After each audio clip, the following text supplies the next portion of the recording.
জাতিসংঘের এক রিপোর্টেই পলাতক স্বৈরাচার শেখ হাসিনার গলায় পড়েছিল এক কাঁটা। সর্বস্ব হারানো আওয়ামী লীগের শেষের শুরুটাও হয়েছিল সেখানেই।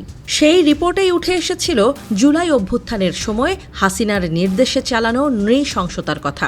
এবার হাসিনার কফিনে পড়া শেষ পেরেকটা আরও শক্তপোক্ত হলো। বিবিসির এক প্রতিবেদন সেই হাসিনার পুরো ক্যারিয়ারটাই শেষের দিকে নিয়ে গেল, সাথে আওয়ামী লীগের রাজনীতিতে ফেরার ইচ্ছের মুখেও ছাই।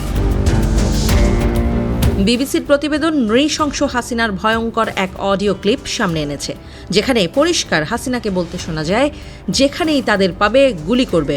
ফাঁস হওয়া এই অডিও ক্লিপে এমন একটি কণ্ঠ শোনা যায় যা ক্ষমতাচ্যুত ফ্যাসিস্ট শেখ হাসিনার। সেই কণ্ঠে স্পষ্ট নির্দেশ, আন্দোলনকারীদের দেখামাত্র গুলি করবে নিরাপত্তা বাহিনী।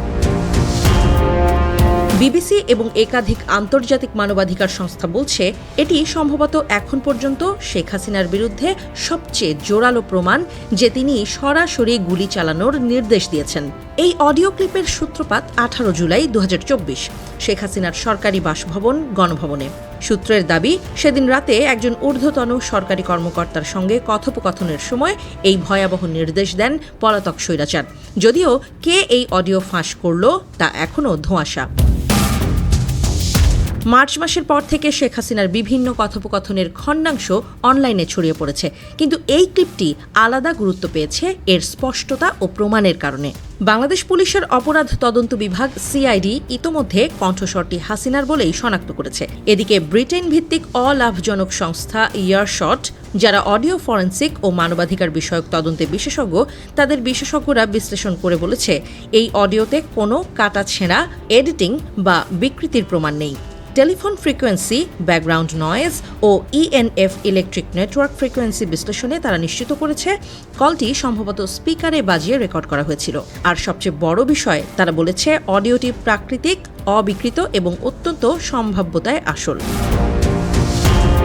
ব্রিটিশ আন্তর্জাতিক মানবাধিকার আইনজীবী টবি ক্যাডম্যান, যিনি বাংলাদেশের আন্তর্জাতিক অপরাধ ট্রাইব্যুনালের পরামর্শক, তিনি বলেন, এই রেকর্ডিংগুলো শেখ হাসিনার বিরুদ্ধে চলমান তদন্তের প্রেক্ষিতে অত্যন্ত গুরুত্বপূর্ণ।